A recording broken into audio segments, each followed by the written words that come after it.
Betul, saya pernah sembang dengan isteri saya. Adalah satu hari tu isteri saya memang diuji dengan ujian sangat berat. Hampir setiap hari dia menangis. Saya pesan solat tahajud. Dia nangis, bang, saya pesan solat tahajud. Lepas tu ada satu hari tu tiba-tiba dia solat tahajud. Lepas tu dia kata kat saya, kenapalah dia tak ambil serius pesanan solat tahajud tu daripada awal. Oh iya. Sebab dia ingat kan macam klise kan, Iyalah. solat tahajud. Macam orang pesan biasalah, sabarlah itu kan.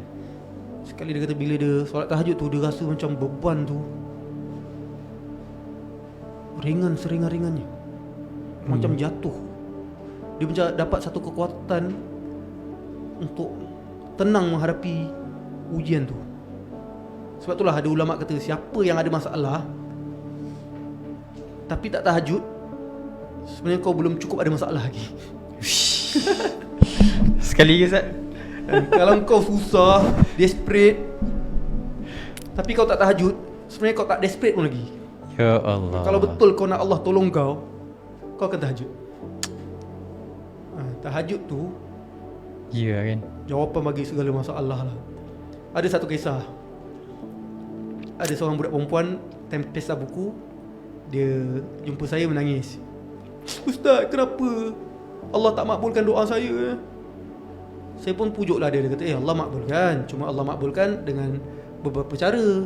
Ya. Allah bagi terus, ataupun Allah bagi pada waktu yang tepat, ataupun Allah gantikan dengan yang lebih baik, ataupun Allah bagi akhirat nanti. Akhirat. Tapi Ustaz, saya doa tak makbul Ustaz. Saya pun macam, padahal budak ni kan. Saya kata, kau doa apa? Ya. Apa yang kau nak sangat? Saya doa untuk istiqamah tahajud Ustaz.